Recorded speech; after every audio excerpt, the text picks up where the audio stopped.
Voilà, bonjour à tous. Je me présente, je m'appelle Ryan et on m'a demandé de faire une petite vidéo explicative concernant Photoshop. Donc bon, voilà, je vais commencer avec une petite composition qui fera suite à celle que j'ai fait sur le groupe. Et, euh, et voilà, j'espère que ça vous plaira, que ça vous sera utile et n'hésitez pas à poster des commentaires si il y a des choses que vous ne comprenez pas ou si je vais trop vite. Voilà, n'hésitez pas à la partager. Voilà. Alors, on va commencer tout de suite. On va prendre la photo de notre cher ami Mandy. Voilà. Et on va commencer par la couronne. Oui, vous allez tout de suite voir qu'est-ce que je veux faire avec cette image. Bon, alors pour commencer, on va d'abord délimiter un peu plus de zones. Donc ici, zone de travail. Et on augmente la hauteur. On va mettre 1100, 1200 peut-être. Sinon la couronne, on ne saura pas toute la voir. Alors, le moment le plus saoulant d'une composition, c'est le détourage. Ici, vu que le cristal est assez proche, plus ou moins la même couleur que le fond, je vais devoir faire ça sans doute manuellement. Ouais, manuellement, ce sera beaucoup mieux, je pense. Bien que c'est pas non plus une composition artistique, donc à la limite, on s'en fout un petit peu. Et là. Donc si j'utilise l'outil sélection rapide, qui est un petit peu mieux que l'outil de baguette magique, qui permet plus de rapidité, notamment, et aussi pas mal de customisation, ce qui est assez chouette. Ah, bon, on va essayer de tout prendre. Ici, le cristal. Là, pour ajouter une sélection, vous appuyez sur Shift, vous avez donc le petit plus, et pour enlever, vous appuyez sur Alt, vous avez le petit moins. Voilà. J'ai habitué à faire clic droit pour changer l'épaisseur, mais ça fonctionne pas avec cet outil. Ici, voilà.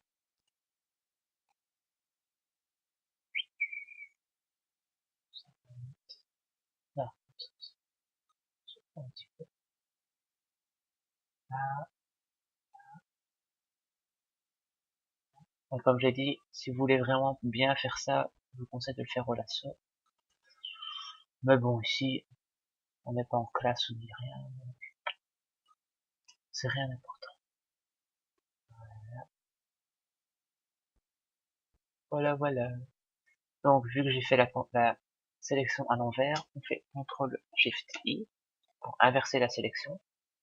Ensuite, on fait CTRL C, CTRL V pour copier-coller la sélection. Oui, bon, avec l'outil sélection rapide, il laisse toujours des bords.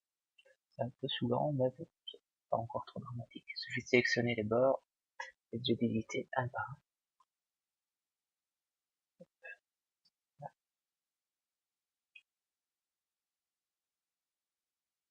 Voilà, et ici, et là. Voilà.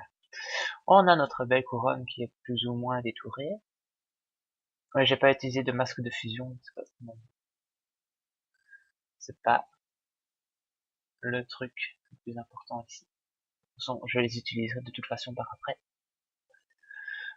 Et voilà Wendy qui est coiffée d'une jolie petite couronne qui est un peu plus grande que sa tête. Mais bon, c'est fun, et on va laisser comme ça. On peut réduire. Voilà, voilà. Donc, on peut effacer ça, on s'en fout. On a notre couronne qui est bien placée. Plus ou moins. Qu'est-ce qu'on peut mettre après? Ah oui, j'avais ça aussi. Alors, on va un petit peu augmenter la zone de travail sur la gauche. Vous voyez les flèches qui disent de quelle façon va être déformée la zone de travail. Et on va mettre 800.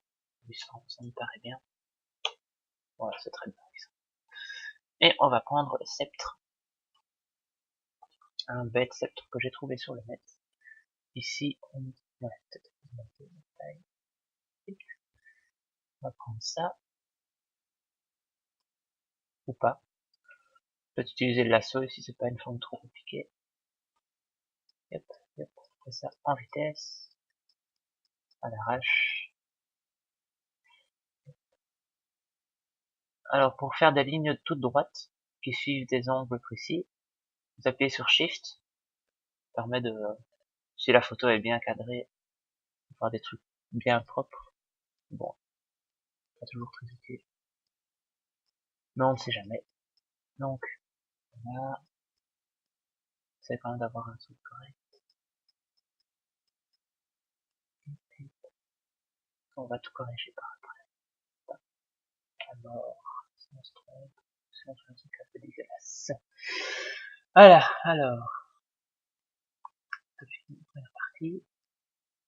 Oui, évitez de faire un double clic si vous êtes en train de détourer, parce que notre cher Photoshop, quand on fait un double clic, il croit qu'on veut arrêter la sélection. Donc, il fait un truc pas bien, il relie tous les points qu'on a fait et crée la sélection comme il entend.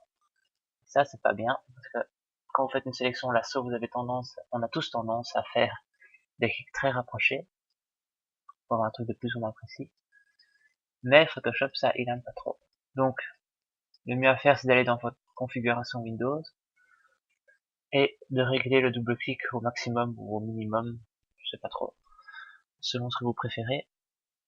Comme ça, Photoshop ne reconnaîtra pas trop de double clic et ça ira. Yep.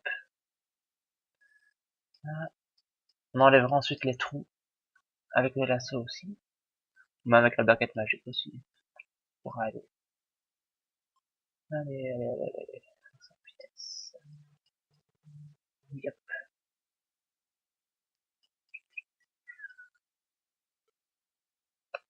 Et on a bientôt fini de sélectionner le sceptre. Voilà. Alors, on enlève les trucs là, baguette magique. Voilà. Vérifiez que le pixel contigu, donc, est sélectionné.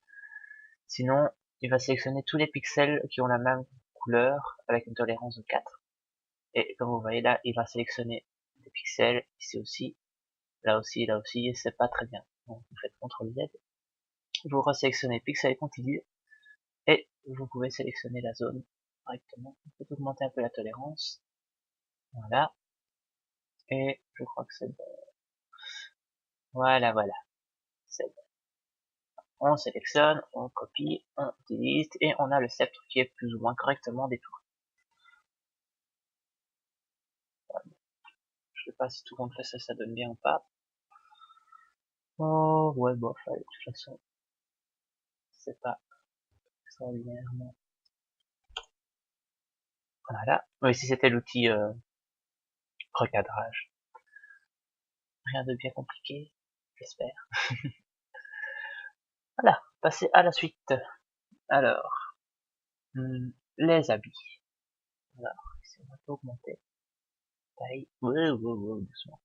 Donc si vous voyez la taille par rapport à au fichier original, donc à 103%, qui est largement correct. Mais ici, vu que c'est pas un truc qui est censé être précis ou super ou je sais pas quoi, on peut même la mettre jusqu'à 200%, c'est correct. Voilà, peut-être un peu augmenter l'air. 90. On va mettre 200 carrément, voilà. Vous voyez, la qualité est pas trop mauvaise non plus. Pixeliser. Là, on a de l'opacité pour voir un peu. On va passer tout ça. Et là, nous allons jouer avec les masques de fusion que vous adorez tous. On fait masque de fusion. Et on va commencer à peindre en noir pour effacer les pixels, qui doivent disparaître. Alors, là, on efface, on efface, on efface. Là.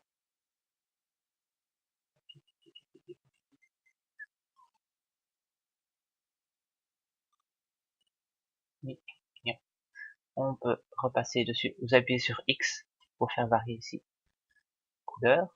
Donc ça c'est pour effacer, ça c'est pour rajouter.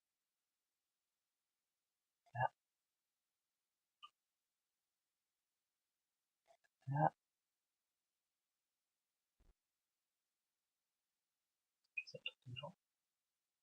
Ah, ouais, non. Ouais, ça arrive souvent aussi. C'est que ça évitera notre calque pour faire une modification. Mais après, quand vous retournez, vous sélectionnez le calque et non pas le masque de fusion. Donc là, vous peignez réellement en noir et en blanc et c'est pas vraiment ce qu'on veut. Donc ici, on fait ça. Là, c'est marrant, les cheveux, corde. Oh, c'est génial. J'aime Photoshop. Bref. Là, bon, non, on refait là.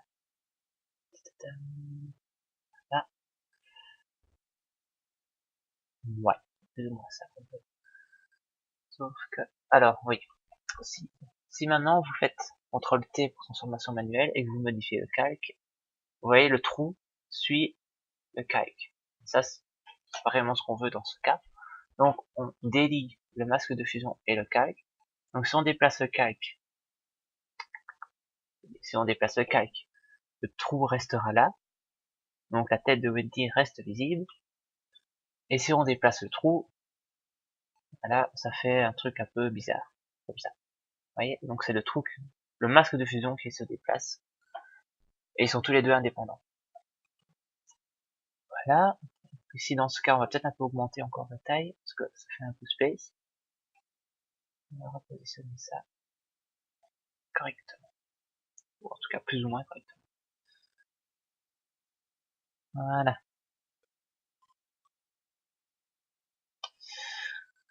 Voilà. On va retravailler un peu le masque de fusion. Voilà.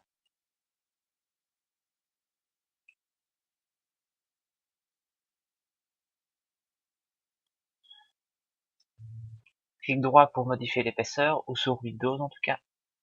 Alt, clic droit pour faire ce que le prof nous avait appris, et c'est peut-être la seule chose que j'ai appris de tout son cours. Donc, là, peut-être un peu augmenter ça.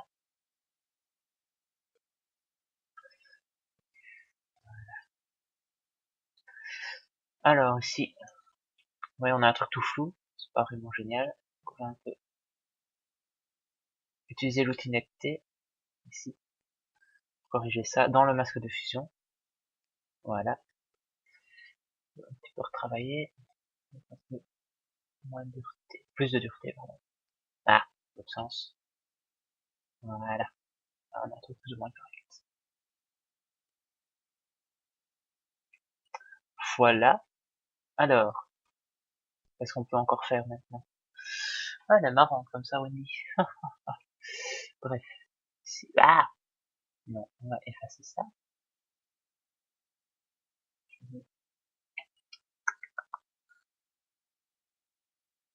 Là. On va faire... Ah, oui. C'est bien avec le masque de fusion, c'est que si on fait une erreur, on a dû faire un gros CTRL Z, on n'est pas obligé de tout recommencer. On peut se contenter simplement de repasser là où on a fait l'erreur. C'est assez pratique quand même. Opacité. Voilà. Ça c'est beau.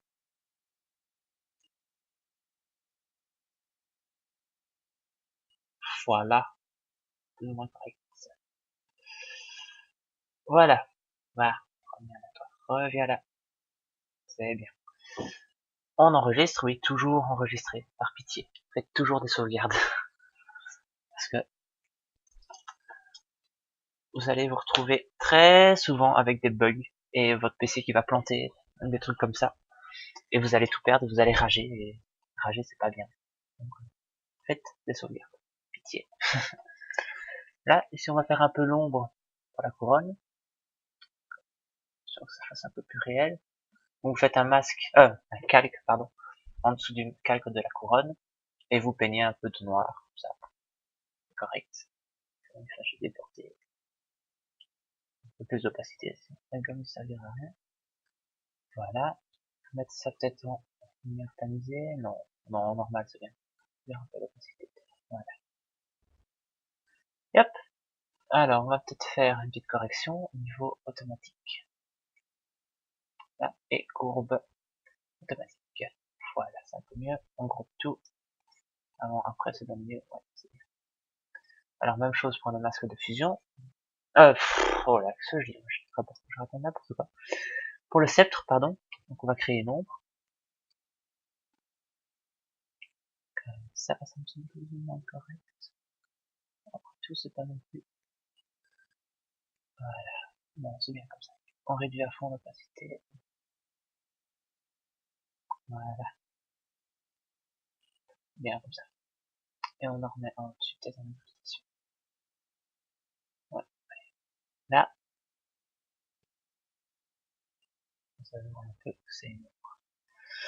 Voilà. Bon, qu'est-ce qu'on peut faire maintenant? Elle ressemble déjà à une vraie reine, c'est chouette.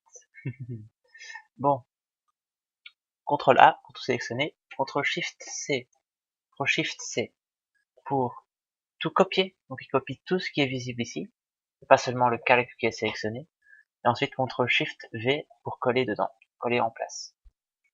Voilà, donc ici vous avez un truc qui ne change absolument rien, mais vous allez pouvoir tout modifier en un coup, ce qui est assez pratique. Alors ici on va dans filtre fluidité, tant que ça charge, et ici on peut modifier tout ce qu'on veut très facilement. Alors, par exemple ici, on fait un petit peu ça, là, que les cheveux se mettent correctement par rapport à la forme du visage. Si vous voulez, vous pouvez lui faire un sourire un peu ridicule, mais bon, c'est pas trop ce qu'on veut ici. Là, on peut lui faire un plus grand sourire. Voilà, c'est bien.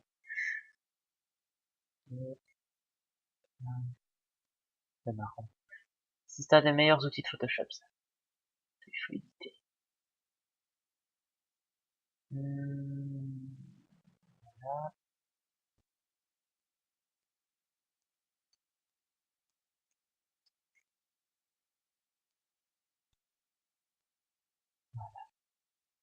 Là, vous pouvez voir la différence avant après. Voilà.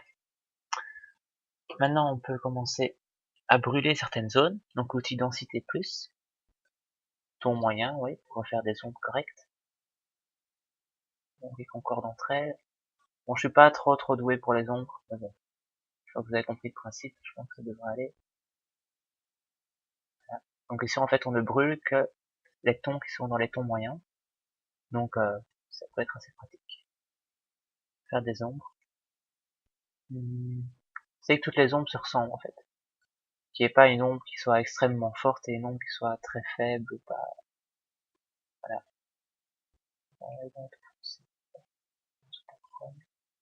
Non, peut-être pas. Un peu brûler la peau, parce que là, vous voyez, la photo était un peu brûlée. Un peu brûlée ici aussi.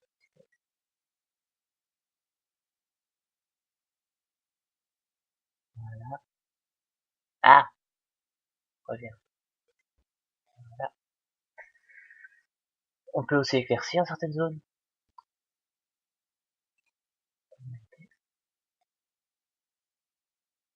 Le reflet. Bon, la couronne, elle est un peu trop détaillée à mon goût, mais ouais, bon, tant pis. C'est pas trop grave. Ah, un peu d'or. Alors ici, par contre, ce qui m'ennuie, c'est que c'est très fin. Les détails sont très fins pour le côté. Donc on va un petit peu flouter. Ça se fonde un peu plus en reste. Très léger, hein. Il y a trop d'intensité là. Ça vraiment très légèrement. Et là on dirait que ça a vraiment été coupé à l'arrache. Ça a été coupé à l'arrache en effet, mais bon. Faut donner l'impression que ça a été bien découpé correctement. Et c'est un moyen plus ou moins efficace d'y arriver. Ah, alors bon, montrer comment changer la couleur des yeux, ça peut être pratique, on sait jamais. Donc, je sais pas, on va peut-être mettre les yeux un peu verts, comme ça. Là, on vous fait un nouveau calque, vous peignez une zone verte là où sont les yeux, vous effacez là où ne sont pas les yeux, donc vous allez forcément déborder. Là.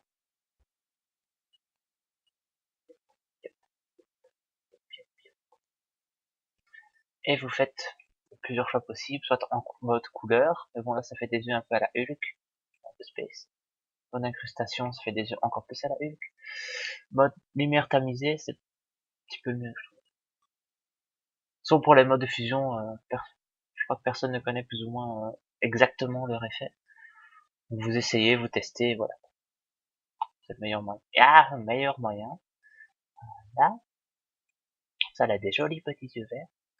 Continuation un petit peu de Fugossien, pas que ce soit trop vert non plus. 3 pixels, je crois que c'est bon. Et voilà, elle a des yeux verts. À la Hulk.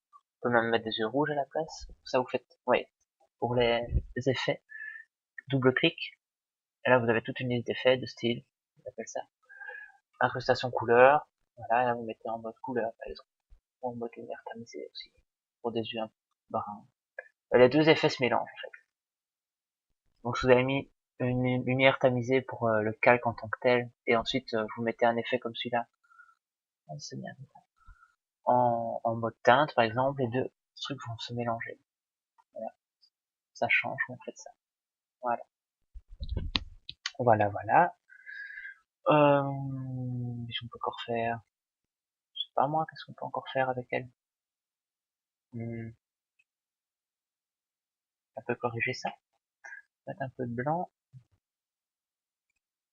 Si les cheveux faisaient un petit peu bizarre sur le côté. On corrige un peu ça. On met un peu de netteté.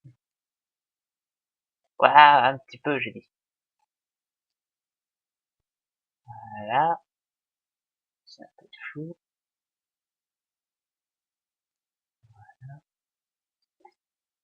Ok, je crois que c'est bon.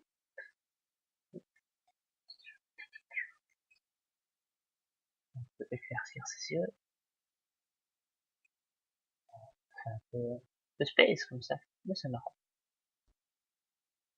Peut-être les lèvres. On va mettre un peu d'ombre. Pas d'ombre. Si, des ombres, mais pas la cramer sa peau. Voilà. Donc, n'oubliez pas, mode. Donc, c'est la main là qui brûle. En ton moyen pour ajouter des ombres. Si vous faites en ton foncé, ça va donner un truc qui va la rendre un peu très rouge. Avant, après. Pour des ombres, les ombres ne rendent que très rarement rouge les gens. Donc c'est pas très conseillé d'utiliser celui-là pour des ombres. Mais pour d'autres effets, comme par exemple pour faire du papier cramé, des trucs comme ça, c'est assez utile. Là, les ombres, c'est bien les ombres. Voilà, c'est un peu trop d'ombre ça quand même. Hein. Donc on va réduire l'opacité de ce truc-là. Ou bien alors carrément, on va faire un masque de fusion, c'est encore mieux. On va peindre en noir les zones où j'ai mis des ombres. On va passer un peu, on va rajouter un peu d'ombre. Ouais, on dirait, elle a l'air méchante comme ça. Hein. On pourrait peut-être même la rendre méchante, ce serait peut-être marrant ça. Donc ça, on peut juste rabaisser un peu ses sourcils et rendre comme ça dans ce style-là.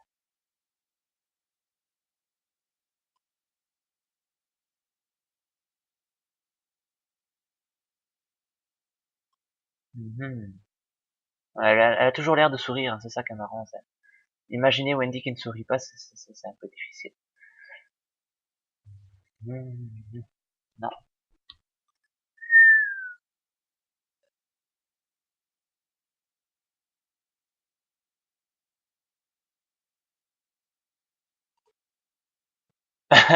Non, non, ça va pas du tout.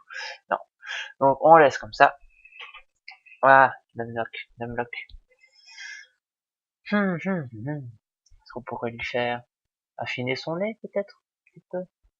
Souvent dans la famille royale, ils ont tous des nez fins, super fins, trop fins. Pourquoi pas. Voilà. Ici.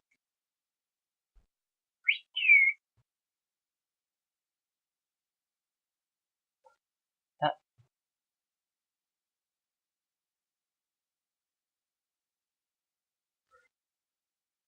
là, on peut refaire un peu les ombres.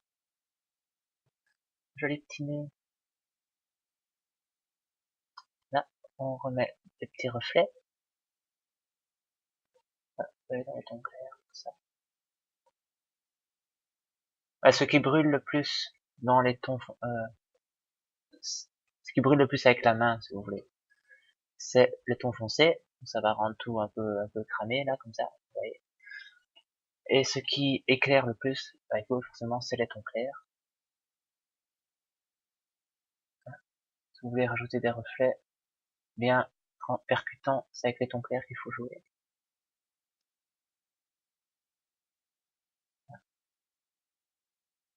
Non, pas celui-là. Les cheveux, on a un peu doré. Voilà.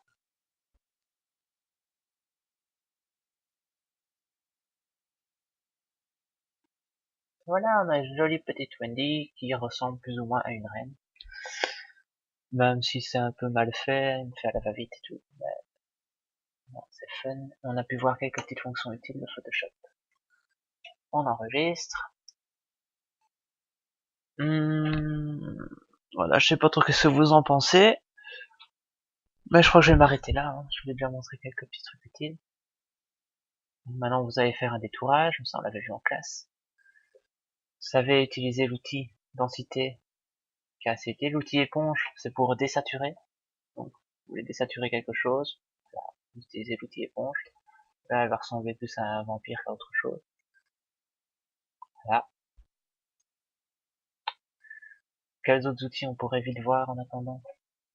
L'outil dégradé, c'est le même que dans Illustrator. L'outil netteté, l'outil doigt, si jamais vous voulez faire des trucs un peu space comme ça. C'est très rarement utilisé. Franchement, je vois pas trop son utilité, mais bon, on sait jamais. On peut faire des effets artistiques. Ou des flous comme ça. Des flous de mouvement, peut-être. Ça peut être bien. Un truc comme ça. Ouais, des flous de mouvement, sans doute. Voilà. Outil goutte d'eau, outil netteté, on a vu. Outil gomme, pas besoin d'aller voir plus loin. Outil tampon, ça peut être très bien. Oui, non, pas de mauvaise blague avec outil tampon. Et ça vous permet de prendre des zones et de les dupliquer, tout simplement. Donc vous faites ça, si vous voulez refaire son œil en dessous, par exemple. Voilà. Vous prenez la zone, ici. Petit pinceau que vous connaissez. Outil correcteur, assez pratique. Outil correcteur localisé, surtout. Imaginons qu'elle ait un point noir, là, je sais pas. Elle a un gros vilain point noir, là. Voilà. Vous prenez l'outil correcteur localisé, vous sélectionnez le point noir, pof, et hop, il disparaît directement. Donc en fait, il prend ce qu'il y a aux alentours et il le duplique à l'intérieur de la forme. C'est assez pratique à utiliser, surtout utilisé pour enlever des boutons, ou bien pour effacer des petites zones qui ont mal été transférées, photoshopées, je sais pas, un truc comme ça. Assez pratique comme fonction. Mais l'outil correcteur tout simplement. Ça prend une texture, par exemple la texture un peu ici de la peau, voilà, et vous la mettez là et essaye en tout cas de l'intégrer dedans. Mais faites attention parce que vous allez vite vous retrouver avec un truc qui donne pas trop bien. Donc faites attention à cet outil. Petit pipette vous connaissez. Ah l'outil règle, jamais vu ça. Outil réglage, voilà. Outil recadrage, pardon, bah, c'est pour recadrer simplement. Baguette magique on l'a vu. Outil lasso. Outil lasso, il y a outil lasso main levée, donc vous faites la forme que vous voulez, il la sélectionne. Outil lasso polygonal, celle qu'on a utilisée tantôt, vous faites des formes toutes carrées. Voilà. Et ensuite l'outil lasso magnétique. Si vous voulez sélectionner des trucs qui ont un fort contraste, voilà, vous n'avez qu'à passer à côté et il fait lui-même la sélection. C'est assez pratique, mais perso j'utilise pas souvent parce que enfin, j'aime pas trop cet outil. Mais bon, je préfère l'outil lasso polygonal, sélection normale, outil de mouvement. La plume, même chose que dans Illustrator, le texte, c'est le texte. Le texte il met longtemps à charger parce que j'ai beaucoup de police. J'aurais pas dû cliquer dessus. Bah, allez, bla bla bla bla.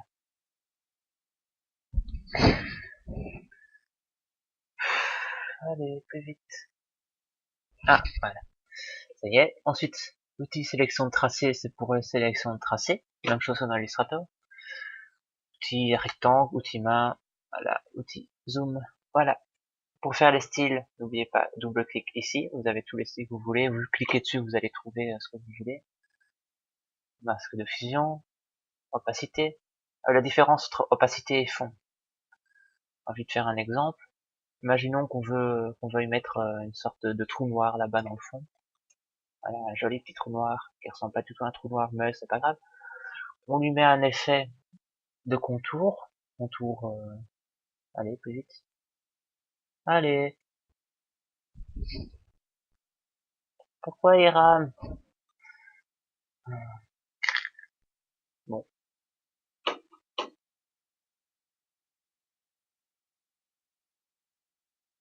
Qu'est-ce qu'il me fait encore? Ah, voilà. Contour. Voilà. Contour rouge. Là, on a un joli contour rouge. Oui, c'est un peu bizarre parce que c'est une forme floue. C'était une forme bien nette. Il aurait fait un joli contour bien net, mais là, c'est une forme floue. Donc, on fait un contour. Si vous réduisez l'opacité, il va réduire l'opacité totale. Donc, avec le contour. Si vous réduisez juste le fond, il ne va réduire que le fond. Très logique. Voilà. S'il y a d'autres ici. Oui, aussi, pour terminer cette image-là, au fait. Je pense que ce n'est qu'une fonctionnalité de la CS6, mais il y a la superbe fonctionnalité recherche des couleurs, qu'il devrait charger, normalement, un jour, peut-être. Voilà. Et là, vous avez plein de filtres qui sont déjà prédéfinis pour régler les couleurs. Voilà. On se permet de vite faire des petits effets sympathiques. Donc, comme ça, pour avoir toutes des couleurs plus ou moins uniformes. Voilà. Plusieurs trucs assez utiles. Voilà. Je sais pas laquelle. Smoky. Peut-être celle-là. Yep. Yep. Voilà. Comme ça. Sinon, dans les outils de réglage, vous avez couleur unie pour une couleur unie, simplement. Dégradé pour un dégradé. Motif pour un motif. Alors, luminosité contraste. Là, c'est pour régler la luminosité.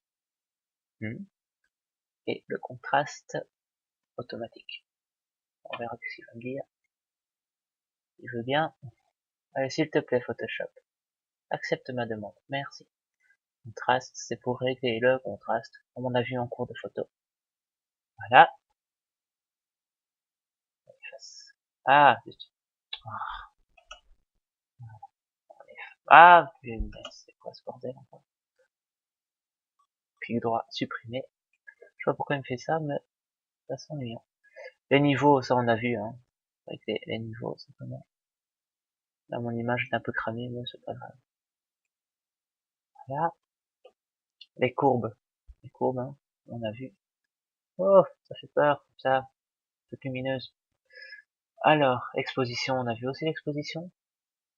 Si l'image est trop noire, vous augmentez. Sinon, si elle est trop blanche, vous réduisez, tout simplement.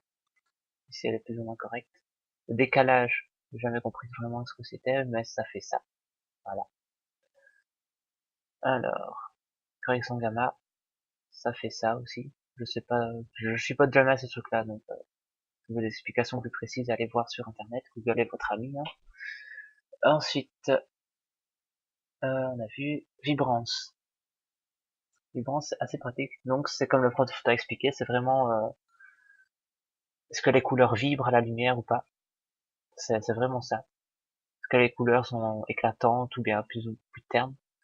Sinon il y a aussi la saturation qui est plus ou moins la même chose, mais pas exactement. Allez, 0, je veux. Voilà, saturation. Là, c'est vraiment enlever les couleurs ou les rajouter, quoi. Ça fait vraiment peur, très peur. Et là, ça fait vieille photo. Voilà. Ah, bouh. Voilà. Teinte saturation. Là, c'est assez pratique aussi. Si vous voulez changer les couleurs d'une image, il change toutes les couleurs. La saturation, c'est pour augmenter la saturation, comme avant, et la luminosité, même chose. Et ça, c'est si vous voulez redéfinir toutes les couleurs. Donc, si vous voulez que toutes les couleurs aient la même teinte. Oui, toutes les couleurs aient la même teinte. Sinon, ils modifient les couleurs selon la couleur qu'ils ont à la base et ils ajoutent les valeurs nécessaires pour atteindre la couleur demandée. Hop. Je sais pas si c'est très clair, mais bon, vous voyez un peu l'effet, vous testez, vous allez sur Google, vous trouverez bien. Noir et blanc, c'est noir et blanc. Donc si vous réglez, est-ce que le rouge doit être très noir ou très blanc, est-ce que le jaune doit être très noir ou très blanc, oh, ça fait peur ça. Et voilà, enfin, c'est assez intuitif, hein, franchement. Ah, voilà. Filtre photo, c'est assez utile. Donc vous avez plusieurs filtres aussi. Jaune, cyan, filtre refroidissant, filtre réchauffant. Voilà. Vous pouvez régler aussi la densité du filtre. Si vous voulez que ce soit très froid ou très chaud ou très vert émeraude profond. Et vous réglez comme ça. Vous pouvez aussi jouer, oui, n'oubliez pas, avec les filtres, vous pouvez jouer aussi sur les options de fusion. Donc lumière tamisée, par exemple, vous aurez le filtre de photo, le résultat du filtre du photo qui sera mis en lumière tamisée. Ce qui peut être assez utile dans certaines compositions. Par exemple, si vous voulez faire un filtre réchauffant, si vous mettez pas d'option, ça va donner un peu terne. Si vous les mettez en lumière tamisée, c'est comme s'il y avait une lumière qui venait sur la photo pour, euh, pour la rendre un peu plus chaude. Donc ça donne toujours un meilleur effet. Donc filtre photo, mélangeur de couches.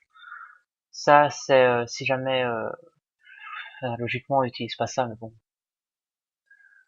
Là c'est la couche rouge qui a plus d'importance que les autres, par exemple.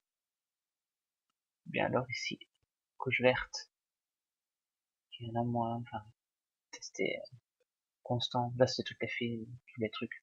Enfin, je sais pas, enfin bref. Vous verrez bien par vous-même. J'utilise jamais ces trucs-là, c'est vraiment. Recherche des couleurs, ça on l'a vu, mais je crois que ce n'est que dans la CS6. En tout cas, je n'ai pas encore vu dans la CS5. Inverser, ça inverse les couleurs, simplement. Négatif. Assez utile, aussi. Lumière tamisée. Si vous voulez faire une sorte de désaturation, là, ça peut être assez utile. Même si c'est un peu space. Enfin bon. ISO-ELI, ça c'est, ça fait ça, voilà, c'est space. Mais bon. Si vous voulez faire des GIFs, par exemple, des images en faible qualité, je crois que ça peut vous aider.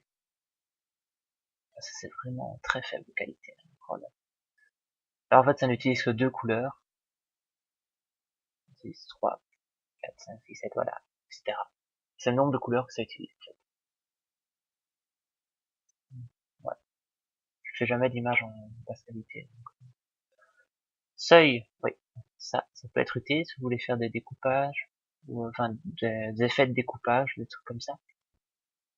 Voilà. Bien alors aussi, si vous voulez rendre plus sombre certaines zones, vous faites un petit flou pour pas que ce soit trop. Ou obscurcir. Vous pouvez vraiment tout cumuler dans Photoshop. Ah, vous voyez, vous avez fait des ombres très fortes, un peu trop d'ailleurs, mais ça peut aider dans certains cas. Faire un truc comme ça. D'ailleurs, je trouve que ça rend un petit peu mieux comme ça d'ailleurs, je trouve. Je vais le laisser. Courbe de transfert de dégradé, ça fait un dégradé sur l'image. C'est utile aussi par certains effets. Correction sélective, ça vous sélectionnez chaque couleur, comme dans Lightroom. Et c'est vraiment la même chose que dans Lightroom. En fait. Voilà pour les effets. Ensuite dans les filtres. Vous avez plein de filtres, je vais pas tous les voir, il y en a beaucoup trop. Pour les filtres un peu spéciaux, vous avez la galerie de filtres aussi. Donc là, vous voyez, vous pouvez l'enfermer dans un emballage plastique.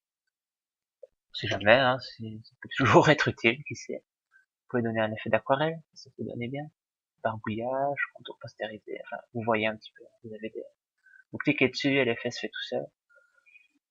Contour, aérographe, aérographe j'aime bien, ça fait un peu, on peut régler le rayon, voilà, longueur, vous pouvez régler dans quel sens ça se fait, verticalement, donc ça peut donner une sorte de verre, comme s'il était à travers un verre, je sais pas.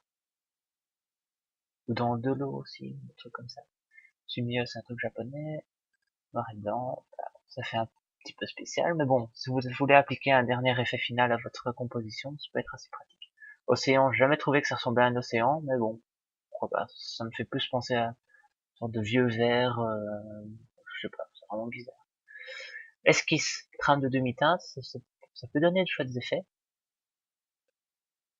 Taille, segment, cercle, ouais, le point, je dirais toujours que le point. Ah, c'est pas très utile. Contraste. Si vous voulez donner un petit effet magazine, comme ça par exemple.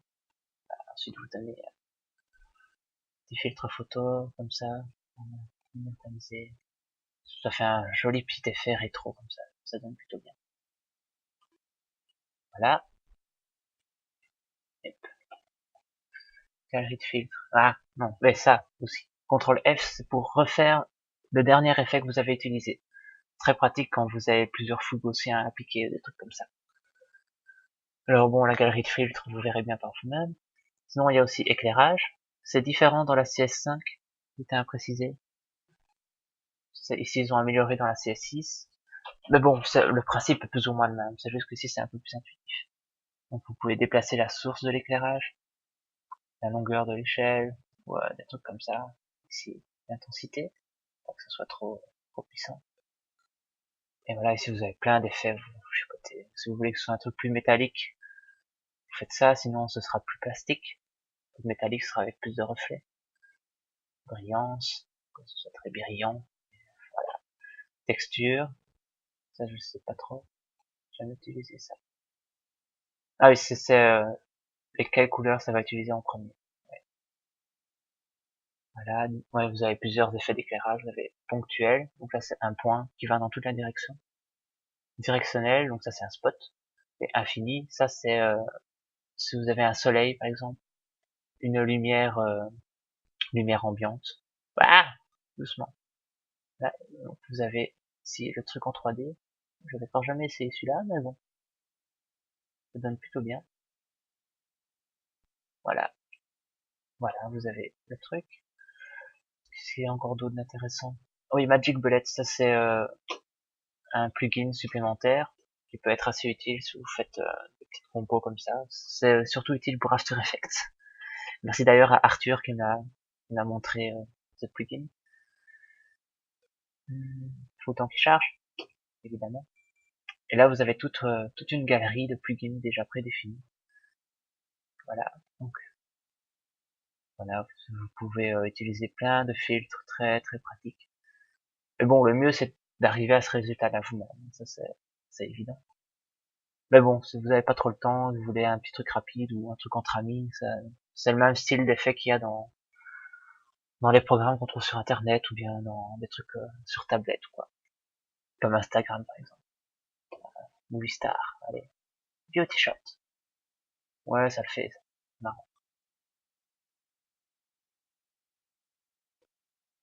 Là, il applique le filtre.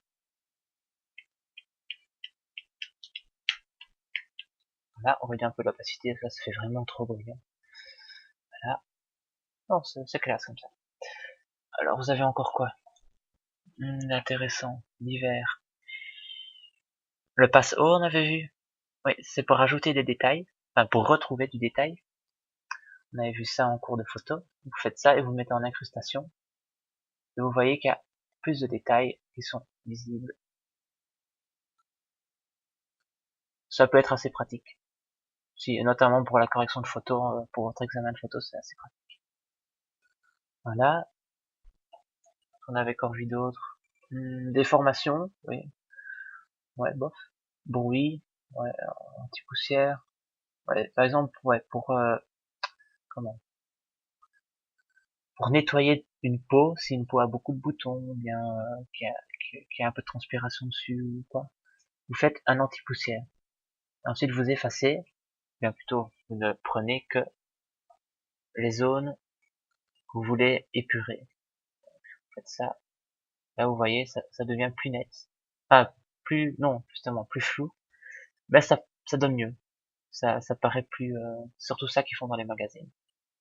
Voilà. Pour la peau, c'est très utile. Voilà. Alors, ensuite, on peut faire encore quoi? Des formations, oui, aussi. On va vous montrer un truc intéressant. Si vous faites des compos, je sais pas qu'est-ce que je pourrais prendre ici comme image. Ah ouais, j'avais pris ça pour ce que c'est. Position. position autre. Là, le Thomas. Ah non, j'ai pas pris. Zut. Je vais aller voir ça sur Google. Tatouage. On a un bête exemple de tatouage. T'inquiète pas Wendy, je vais pas te mettre de tatouage sur ta peau, ne t'inquiète pas. C'est juste pour montrer une fonction. Allez, tatouage, modèle. Voilà, on va prendre ça. Un joli petit tatouage, on prend l'image. Droit, copier. Là, on prend là. Bon déjà, si vous avez une image comme ça, ne commencez pas à tout détourer, ça va vous prendre des heures pour rien. Vous faites en mode produit. Et vous avez le truc déjà tout fait. Donc pas besoin de chipoter quoi. Vous avez ce que vous voulez. Voilà, alors, ici, imaginons qu'on veut mettre le tatouage pour que ça suive bien la courbe de la joue ici. On fait transformation, édition, transformation, déformation. Là, vous avez un petit filet qui se met, et vous pouvez modifier l'angle du tatouage selon la joue, ce qui est une fonctionnalité extrêmement utile pour les compositions. Si vous voulez mettre des textures à des objets qui sont arrondis, par exemple, des trucs comme ça, ou un tatouage, ici, vachement utile. Appliquer, et il refait tout comme vous voulez. Bon, si c'est fait un peu à l'arrache, vous voulez bien faire ça, faites-le en plusieurs fois, parce que c'est rare qu'on arrive à avoir la bonne forme directement du premier coup. Mais bon, ça peut arriver. Voilà. Si vous avez vraiment une texture complexe, là, je vous recommande de réduire l'opacité. Je sais pas, imaginons qu'on est, allez, bon, je sais pas, texture comme ça, texture d'eau, un peu trop grosse. Voilà, imaginons qu'on ait ça, vous réduisez à fond. Là, on fait un truc un peu dégueu, c'est pas grave, c'est juste pour vous montrer. Alors, imaginons que vous ayez ça, vous voyez pas trop la forme de la joue. Alors, je vous recommande, vous faites comme vous voulez, hein, mais je vous recommande de faire déformation en réduisant l'opacité du truc. Vous voyez encore un peu la forme, mais vous voyez déjà un peu plus la joue, quoi. Donc, vous pouvez un peu régler ça comme vous voulez.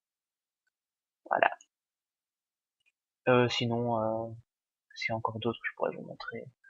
Si vous voulez faire un objet de perspective, hop, faire un petit rectangle noir, ça hop. Voilà, imaginons que vous ayez un point de fuite là, comme avec notre cher cours de représentation codifiée. Vous faites torsion, ouais, je tape vite, édition, transformation du tracé, torsion. Vous faites comme ça, comme ça, comme ça, et vous avez votre qui est plus ou moins mis correctement. Imaginons qu'on veuille en faire un deuxième. Vous n'allez pas vous amuser à tout faire à la plume, parce qu'il n'y a pas de repères commentés dans Photoshop. En tout cas, j'en ai pas encore trouvé. Ça peut donner bien, mais bon, c'est un peu fait n'importe comment. Donc vous allez refaire un autre carré, rectangle, désolé. Vous refaites torsion, comme ça vous suivez bien le truc. À la limite, vous mettez règle, whoops, règle, donc vous cliquez sur la règle, vous glissez, vous mettez votre règle comme ça vous mettez vos points correctement. Et vous avez un coin de rue qui prend beaucoup moins de temps qu'en représentation codifiée. Voilà. Enfin, c'est pas vraiment un coin de rue, mais bon, c'est plutôt une allée avec des bâtiments. Voilà. Sinon, il y a aussi l'outil perspective. Voilà. En noir, je préfère, merci. Transformation perspective, mais c'est vraiment juste pour faire un titre à la Star Wars ou un trapèze ou un truc comme ça. Ou un truc un peu space aussi, comme ça. Voilà, pourquoi pas. Voilà. De toute façon, vous essayez, vous testez, n'ayez pas peur. Photoshop va pas vous manger si vous lui faites un truc dégueulasse. Le prof, oui. Donc n'hésitez pas à tester. Et voilà, je crois que ça... Ah oui, aussi un truc assez utile. On a une autre image. Mission Anders. Je sais pas trop que ça je pourrais prendre. Ouais, prendre ça. Voilà, ça c'est bien. Là. Si vous avez ça à détourer, bonne chance. Ça va vous prendre pas mal de temps, que vous allez devoir vous amuser à faire blablabla. Et si vous voulez faire ça avec l'outil sélection rapide, ouais, ça marche bien. Ça marche même très bien. Mais ensuite, vous allez devoir faire tout ce qui est à l'intérieur et tout. C'est un peu saoulant. Vous faites l'outil baguette magique. Ça peut très bien marcher aussi. Vous augmentez la tolérance. Vous enlevez les pixels contigus dans ce cas. Et vous avez votre truc. Dans ce cas, ça marche très bien. Mais par exemple, vous voyez ici, il y a un truc qui a plus ou moins la même couleur. Donc il l'a sélectionné. La même chose. Donc bon, c'est moyen. Donc ce que vous pouvez faire, c'est aller dans sélection, plage de couleurs. Et là, vous sélectionnez ce que vous voulez sélectionner. Et vous faites la sélection tout seul, comme un grand. Et vous voyez, tout est bien sélectionné. Il y a moins d'erreurs qu'avec le petit bucket magique. Et c'est très rapide, ça prend 2 clics. Et voilà, c'est fait. Donc, je vous le conseille. Vous faites ça, vous faites un autre truc. Allez. Et voilà, vous avez votre truc prêt à être travaillé. Et voilà. Voilà. Très très utile aussi. Surtout si vous voulez détourer des trucs comme la tour Eiffel ou ça aussi. Bon, ça, c'est un peu plus difficile. Imaginons qu'on ait que ça. Imaginons qu'on ait ça à détourer. Bonne chance pour le faire au lasso. Bonne chance pour le faire à la baguette magique, parce que ici, il y a tous les reflets. Je sais pas si ça va aller avec la page de couleur, mais bon. Bonne chance pour le faire avec la sélection rapide aussi, parce que dans tous les petits escaliers, là, je crois pas que vous allez réussir à tout avoir. Vous faites sélection, plage de couleur. Voilà. Sélectionnez ça, et logiquement, vous êtes censé avoir quelque chose de correct. C'est un petit fail. Mais bon. Voilà. Là, vous avez un truc plus ou moins correct. Voilà. C'est pas hyper précis, mais bon. Vous avez déjà un truc utilisable en quelques clics. Donc voilà. Je vous amuse à tout détourer n'importe comment. Voilà, je crois que c'est bon pour cette fois-ci. Je crois que vous avez déjà de quoi faire une belle petite composition pour le travail de fin d'année. Et voilà, si vous avez des questions, n'hésitez pas à commenter ou à me dire quoi en classe, quoi. N'hésitez pas, je serai ravi de vous aider. Et je vais m'envoyer directement poster cette jolie petite image sur le groupe 1TIF2. Et j'enregistre ça en bonne qualité. Et voilà. Et je vous souhaite à tous une belle journée, et merci de m'avoir regardé, et j'espère que vous n'avez pas zappé trop souvent, parce que je suis un peu saoulant. Voilà, bonne journée à tous, au revoir.